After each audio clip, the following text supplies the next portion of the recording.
porque assim, há uma clara percepção nos bastidores do São Paulo sobre o Zubeldia técnico-estrategista. Primeiro que o Zubeldia está com muita moral dentro do São Paulo hoje, né? Diferente do que era antes, que era dúvida sobre o trabalho, mas a diretoria bancou. E ao bancar, deu a ele sustentação para ele trabalhar. E hoje ele surpreende na questão tática. Por quê? Porque ele está, por exemplo, ele criou um time com Ferrarese de lateral, que é zagueiro, e com Cedric, que é lateral, na ponta. Colocando, por exemplo, o Lucas Ferreira, que é um ótimo jogador, está numa grande fase, moleque de Cotia, entrando bem no segundo tempo para dar uma dinâmica no time. Perde o Caleri, que parecia ser o fim do mundo, e o São Paulo descobre o André Silva goleador. E o Zubeldia dá muita moral para o André Silva. Ferreirinha volta bem, não tem Lucas, não tem Oscar, e o time consegue ser competitivo. Ele traz o Marcos Antônio para o lado do Alisson e cria uma dupla até o Pablo Maia voltar. Então, assim, se reinventar dentro do jogo na questão tática tem surpreendido de maneira positiva a diretoria do São Paulo em relação ao trabalho do Zubeldia. Hoje ele é um técnico que é visto não só como bom no dia a dia, bom no trato, bom no campo, mas também está sabendo utilizar as peças com pouco recurso que ele tem. Porque o São Paulo deu pouco recurso para o Zubeldia e ainda teve uma pancada de lesões. O São Paulo hoje classificado, melhor campanha ainda na Libertadores, invicto no Brasileiro, tudo bem com muitos empates, mas é algo que surpreende de maneira positiva internamente no São Paulo. Não, é impressionante como ele vai arrumando soluções para os problemas que ele tem, né? Ele perde um jogador, ele arruma uma solução, ele muda o time, ele coloca outro jogador que vai bem também. De teimosia ele não sofre, né? Tem muito treinador que é teimoso, que se mantém preso ali a um esquema tático, a uma filosofia ou alguma convicção, e o Zubeldia não. Ele vê que ele arrumou um problema, ele rapidamente consegue ali se mexer para que o time consiga ir bem e arrumar uma solução para isso, então isso chama bastante atenção. Agora, a gente vê que os jogadores estão começando a voltar, né? O Caleri ainda vai demorar, Sim. fora o restante aí da temporada. O Oscar tá para voltar, o Lucas já voltou contra o Fortaleza, ganhou alguns minutos, então o Lucas também aparecendo, também, né? Ontem também aparecendo pouco a pouco.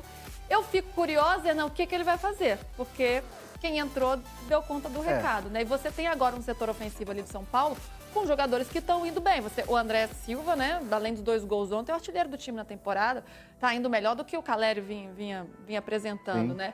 Aí você tem o Lucas Ferreira que foi bem, o Ferreirinha fazendo gols, ontem teve um gol anulado, mas vem nessa toada aí marcando gols. Aí você vai ter o Lucas, que é uma referência, que é um líder, vai ter o Oscar. Como é que ele vai resolver isso? O São Paulo tem um time base ali, né? O time que começou a temporada e estava sendo moldado com o Oscar, com o Lucas, com o Caleri, agora vai ser o André Silva, com o Ferreirinha. E ainda tem o Luciano para entrar no time, né? O Luciano ontem deu uma dinâmica... Nem citei o Luciano. O Luciano deu uma dinâmica muito boa. E ele dá o passe para o primeiro Dá gol. o passe para o primeiro gol, exatamente. E assim, é um São Paulo que volta a ter peças e o treinador vai conseguir ter times diferentes em competições diferentes, em momentos diferentes.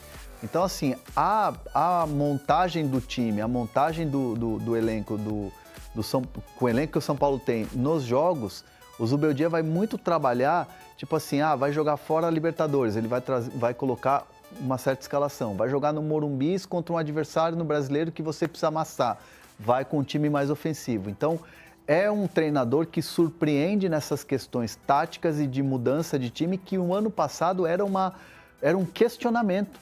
Tanto que, assim, eu e o PVC, a gente traz aqui a apuração de que o Zubeldia estava sendo questionado muito pelas escolhas, por não utilizar tais jogadores, Marcos Antônio e Juan Tressoldi não eram usados. E aí ele teve que ter a necessidade para poder entender o elenco que tem nas mãos. E hoje isso é visto como muito positivo. Então o Zubeldia está com moral. A direção vê a situação hoje muito mais positiva do que negativa. Para quem não tinha elenco, né? Até que agora tá com opções. E é importante a gente falar, não estou aqui trazendo esse bastidor positivo da direção com o Zubeldia porque ganhou na Libertadores, não. O São Paulo ainda precisa melhorar muito no Brasileiro. São Paulo precisa, na Copa do Brasil foi vantagem mínima com o time de Série C. Então, assim, resultados não estão se escorando nos resultados. Estou aqui dizendo que a minha apuração é em relação ao todo, ao time, às deficiências do elenco, desfalques e tal, e que ele está conseguindo tirar leite de pedra. No Brasileiro ainda tem essa questão dos empates, né? Um time que Sim, empata demais. 6 empates, tá invicto, mas só empata, né? Então no Brasileiro ainda precisa mostrar essa força maior. Mas nas Copas, né? A Copa do Brasil começando agora, mas na Libertadores vai muito bem, obrigada. Será, Hernan, que esses resultados na Libertadores vão empolgando, né? O time tá ali, pode terminar a primeira fase com a melhor campanha. Sim. Como é que isso está sendo visto dentro da diretoria? Será que começa a acender uma esperança, tipo, opa, de repente a gente pinta como candidato ao título? Já há esse pensamento? Ainda não, porque assim, primeiro que o São Paulo é líder hoje no geral, porque o Palmeiras não jogou, né? Sim. O Palmeiras vai jogar com o Cerro Porteño e eu acho que o Palmeiras vai ganhar do Cerro Porteño. O Cerro Porteño está numa crise braba dos últimos anos, uma das piores crises aí dos últimos anos do Cerro Porteño. E o Palmeiras vem ganhando todas fora de casa, então é favorito. O que eu ouvi hoje foi engraçado dessa tua pergunta, que é muito boa, Lu, porque eu falei assim, e aí, agora? Pintou o campeão? Usei esse termo, mas brincando, mas na sacanagem. E aí a resposta do outro lado da linha foi, calma, daqui a pouco cai nas oitavas de final, vira terra arrasada de novo. Tem que ter muita cautela, o trabalho está em evolução, o trabalho está muito legal, o ambiente do São Paulo está mais leve, o ambiente não está tão carregado.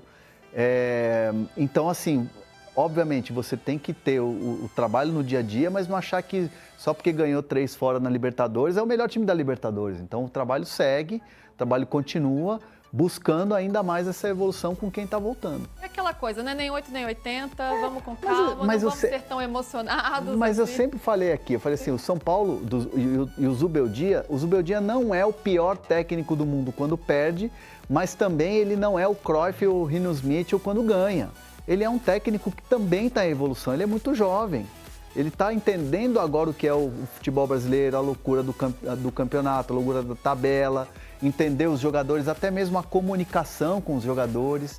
Então, assim, é um técnico que, por mais experiência que tenha, já há muito tempo trabalhando em comissões técnicas, mas ele tem um título só na carreira, que é o da Sul-Americana com a LDU, ele tem trabalhos LDU, de futebol equatoriano ainda, que é um centro interessante, mas não é top mundial. Teve uma passagem curta na Europa, mas foi muito curta. Então, assim, o Zubeldia não é o melhor do mundo quando ganha e também não é o pior do mundo quando perde. Então, tem que ter paciência e equilíbrio. Isso aí, paciência e equilíbrio. Mas sabe o que anima o torcedor? Esses números aqui, ó. O retrospecto dele em Libertadores, o senhor Libertadores, o pessoal já tá dizendo por aí, o pessoal mais emocionado, porque tá invicto, né? 12 jogos, 7 vitórias, 5 empates, 17 gols marcados e 4 gols sofridos. Um aproveitamento de mais de 72% da Libertadores. Então parece assim, tá criando um estigma de que ele sabe jogar Libertadores, né? Tá, a galera nas redes sociais... Deixa eu voltar pra cá pra ver a cara do Hernan, gente. Ele já fica assim, gente, calma, pelo amor de Deus. Calma. Não vamos zicar, né, Hernanzito? Deixa o Tele Santana lá no lugar dele. Senhor Libertadores é para Tele Santana, é para Carlos Bianchi, é para essas lendas do futebol. Calma, o Zubeldia pode chegar lá, ele tem tudo para chegar lá, mas precisa ter calma, gente. Calma. Calma. Enquanto isso, quero ouvir o Zubeldia, já que a gente está falando dele, né, que o assunto apareça por aqui, sobre André Silva, hein? Mais 2 gols, artilheiro do time na temporada. Esse aí tá mostrando bastante. Vamos ver. Aí o Zubeldia falando então sobre esse momento do time, né, abordando algumas questões em relação ao jogo de ontem. Sobre André Silva, Hernan, a gente falava aqui da busca por um centroavante para o lugar do Caleri, né, que sofreu essa grave lesão, fica aí fora o restante da temporada, infelizmente. Ele vem dando muito conta do recado, até melhor. São Paulo continua atrás de um centroavante mesmo assim, até para brigar pela posição com ele, mas ele nesse momento vem com bastante moral, né? Não, ele é o cara, é o titular do time. O São Paulo vai buscar um jogador no mercado com essas características, mas dentro de um teto, né? Dentro de um padrão ali que é de salário e de investimento. Lembrando que o São Paulo contratou 4 jogadores nessa temporada a custo zero, sem ter que pagar para tirar de algum lugar. Tudo jogador que estava sem contrato. E essa contratação vai ser mais ou menos nesses moldes. É interessante porque, assim, o São Paulo busca esse jogador e vai buscar no mercado sul-americano. Plano A do São Paulo é buscar um atacante no mercado sul-americano. Obviamente vai olhar para o mercado nacional, mas é mais difícil, é mais complicado você tirar de rivais, por exemplo. Eu me lembro do ano passado, quando o Mastriani, que está no Botafogo, não quis vir para o São Paulo para ser reserva do Calleri, não quis sair do América Mineiro, onde estava bem. Então o São Paulo vai buscar primeiro no mercado sul-americano para depois olhar para o mercado nacional. Essa é a estratégia. Sexta-feira vou estar com Carlos Belmonte, vai ser meu entrevistado do Zona Mista. E aí a gente pode ouvir do diretor de futebol de São Paulo o plano, né, a estratégia do São Paulo para buscar esse 9 no mercado. Olha, muito bom. Então podemos ter novidades aí, né, Belmonte? Contando um pouco da vida do Tricolor, do planejamento, dos planos aí para o restante da temporada. Eu adorei, Tironi. Eu acho que vencer fora na Libertadores não é uma coisa comum e para o São Paulo, com o Zubeldia, se tornou comum, né? Então, o São Paulo, depois, acho que de 15 primeiros minutos sob pressão, se ajeitou no jogo e depois mandou no jogo totalmente. Podia ter goleado, né? Até pelas chances que criou, pelo modo impositivo que se colocou no campo. E assim, pra galera, pra gente que não gosta de invencibilidade, eu adoro invencibilidade. Então eu vou dar uns dados aqui de invencibilidade, alguns, né, pra gente começar o debate. O São Paulo tem 12 jogos invictos nesse momento, né? Completou a 12ª partida invicta, não perde desde o jogo do Palmeiras, do Vitor Roque. Na Libertadores, no geral, são 13 jogos invictos, 12 deles com o Zubeldia, recorde da história do São Paulo Futebol Clube. O Zubeldia, nessa Libertadores, nessas 12 de 13, são 7 vitórias e 5 empates. É mais vitória que empate, sobretudo fora de casa. E uma questão curiosa envolvendo, para dizer que não é só o Zubeldia, os jogadores, o Rafael e o Luciano, estão há 13 jogos sem perder na Libertadores. Aliás, o Rafael deu um susto. Grande Rafael, me deu um susto. O Alan Franco em Libertadores nunca perdeu 12 jogos, né? Sequência invicta como visitante da Libertadores. 7 jogos, 5 vitórias, 2 empates. Recorde histórico do clube em competição. Aí não é para tomar 5 em barulho, não, João Francisco. Você pode jogar fechado para tentar empatar mais uma e não arriscar jogador machucado nessa praga de campo, né? O São Paulo tem que jogar em bons terrenos e melhorar como mandante. Com a volta de alguns e daqui a pouco do Oscar, provavelmente o São Paulo vai melhorar como mandante. Como visitante, é um dos melhores São Paulos que eu já vi na minha vida.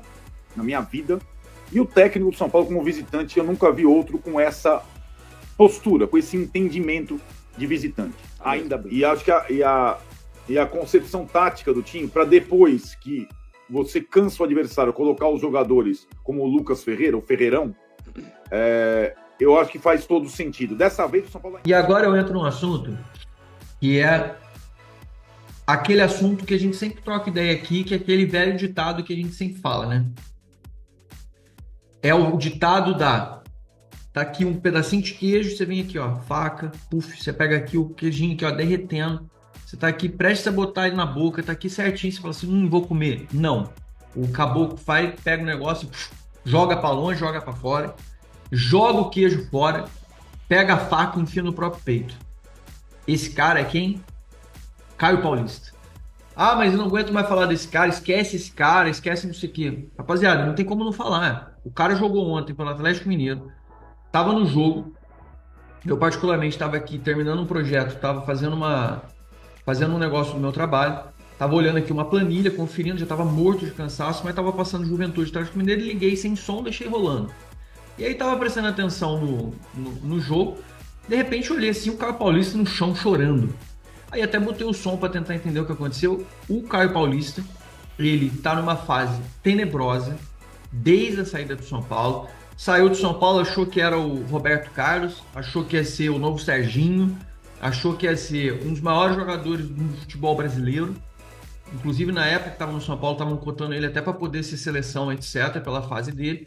Para vocês verem como faz contexto, né? O cara saiu de um ostracismo de ser considerado um traste no Fluminense, veio para o São Paulo, se reergueu, um grupo que acolheu ele, uma torcida que acolheu o cara foi campeão, o cara tinha fortíssimas perspectivas, sabia jogar como ponta, sabia jogar como lateral, O time do São Paulo entendia e funcionava de acordo com o próprio Caio Paulista.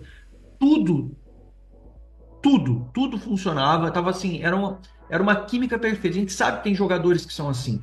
A gente sabe que tem jogadores que a química é perfeita para determinado time, para determinado ambiente, que o cara funciona quando tem uma coisa toda formatada, tem toda uma segmentação pronta para ele e aquilo funciona. Beleza. Eis que o Eduardo Duran e ele entenderam que o São Paulo estava enrolando para fazer a barganha com o Fluminense, que queria parcelar, que queria baixar valor. Direito dele, o São Paulo também demorou, não fez a prioridade ser cumprida até a data certa. Eles, obviamente, aproveitaram disso com a prerrogativa e a possibilidade para o Palmeiras. Aquele caso que foi tão repercutido em dezembro de 2023, foi uma facada nas costas de qualquer São Paulino em todos os âmbitos. O Caio Paulista, que tinha dado a palavra dele, recebeu uma proposta maior. O Eduardo Duran pegou 2 jogadores dele numa tacada só, tá com o bolso cheio. O Caio Paulista também deve ter enchido o bolso, só que aí entra o outro fator, felicidade. Entra o outro fator que é o seu dia a dia. Entra o outro fator que é a sua qualidade de vida. Entra um outro fator que é o seu bem-estar. E isso tudo foi pro ralo. Isso tudo acabou na vida do cara. O Caio Paulista, desde que foi pro Palmeiras, além de ser hostilizado pela torcida do São Paulo, ele chegou no Palmeiras sobre grandes olhares de desconfiança, abordamos isso. O Caio Paulista tinha sido um protagonista de provocações ao time do Palmeiras. Era um dos jogadores que mais bagunçavam no vestiário, era um dos jogadores que mais motivavam quando tinha que enfrentar o Palmeiras. Tudo bem, conversou com o Abel, recebeu mais grana, grande perspectiva, vou receber salário em dia, tenho chance de ser campeão, falou isso, olha a infraestrutura aqui do Palmeiras, vamos ser campeões de tudo, vamos levantar milhares de taças, deu essas declarações, aquela coisa toda, fez as provocações, tentou encaixar, demorou até entrar no grupo do Palmeiras. Primeiro jogo de decisão, Supercopa, nem entrou, perdeu. Demorou para entrar nos jogos, não conseguia encaixar no esquema do Abel, quando entrou, foi criticado. Sempre foi mal. Machucou o Piquerez e ele continuou sendo reserva. Durante um período no ano passado, começou a ter algumas aparições, começou a ter um pouco mais de jogos e minutagem com o Abel, porque o Vanderlan não estava bem e o próprio Piquerez estava machucado, não adiantou nada. A torcida começou a criticar, começou a falhar muito, o Palmeiras também não estava bem, foi eliminado das competições, e o Palmeiras ano passado ficou só com o Campeonato Paulista, mesmo tendo feito um altíssimo investimento. Esse ano continuou a mesma coisa e ele acabou até saindo para o Atlético Mineiro. Mas antes, temos que lembrar também, teve o caso da ex-mulher, ex-esposa, ex-namorada, sei lá o que, mãe do filho dele, que tem lá uma polêmica também de agressão, ou seja, a vida do cara fez isso aqui, desmoronou completamente em todos os âmbitos, emocionais, desportivos, tudo, psicologicamente. Eu mesmo repercuti com vocês que ele tinha amigos no Rio de Janeiro, que eu tinha algum conhecimento também de algumas pessoas, conheciam o cara estava extremamente infeliz, mas isso já falava desde, sei lá, fevereiro ou março do ano passado. Não precisava de muito. O grupo do Palmeiras realmente tinha um olhar torto pro cara, tinha um olhar de desconfiança, e o jogador de futebol tem uma questão disso. O ano dele foi uma porcaria, a gente repercutiu isso algumas vezes aqui no blog. A gente falou, o pessoal fala, esquece o cara, deixa quieto, é o Judas, não sei o que, não vale a pena, esquece do cara, dor de cotovelo. Cara, não é isso, é uma coisa que é pra vida, pra gente aprender. Ele foi pro Atlético Mineiro, a contrapeso de negociação, porque ele não tinha espaço no Palmeiras, o Palmeiras falou, toma, você quer o Rony, você quer não sei o que, você quer toma aí o Caio Paulista também. Mandou para o Atlético Mineiro, o cara é reserva no Atlético Mineiro. Começou a ter alguns jogos, começou a ter minutagem com o Cuca, crítica atrás de crítica, só porrada na torcida do Atlético Mineiro. O Caio Paulista passou a ser odiado pela torcida do Fluminense, do São Paulo, do Palmeiras. O cara conseguiu, em um período de um ano, ele conseguiu destruir toda a imagem que ele tinha, tudo que ele tinha galgado, toda a escada que ele subiu. O cara estava naquele patamar que todo jogador sonha. Uma torcida que gosta dele, campeão, jogando bem, um ambiente bom, um clube, todo mundo apoiando, e o torcedor do São Paulo abraçava o cara. A gente abraçava, a gente confiava nele, porque a gente sabia que ele era um jogador. Imagina hoje, se o Zubeldia não ia conseguir extrair dele, ou como ponta, ou como um meia avançado, como lateral. Imagina o quanto esse cara não ia poder jogar num sistema de 3 zagueiros, quanto esse cara desperdiçou pra gente poder falar. Por que a gente tá gastando tempo de falar disso? Porque é inclusive uma lição de vida, eu gosto de falar sobre isso. Para vocês verem como que o dinheiro a ganância e a ambição, muitas vezes ela destroça, ela acaba com a vida do ser humano. Às vezes a gente pensa, fala assim, não, mas eu vou, o dinheiro, eu vou fazer não sei o quê, eu vou isso, eu vou aquilo, o Palmeiras vai ganhar mais título, eu vou não sei o quê. Amigo, ele já tinha tido uma lição de vida no Fluminense. Já tinha saído do nada de um jogador que não era relacionado, que estava sendo expulso, destroçado pela torcida do Fluminense lá na época. Veio para o São Paulo, teve uma ascensão, teve uma chance, conseguiu chegar no ápice da carreira. Pegou a faca, o queijo, ao invés de usufruir, fechar o ano com felicidade, ser abraçado pela torcida do São Paulo e ter um ano de 2024 lindo, faca, buf, do próprio peito. É exatamente isso que ele fez. E tá aí o Caio Paulista. A vida não gira, como diz o outro, ela capota.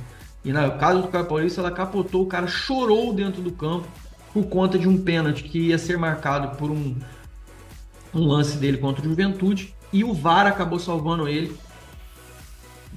Acabou marcando o impedimento correto.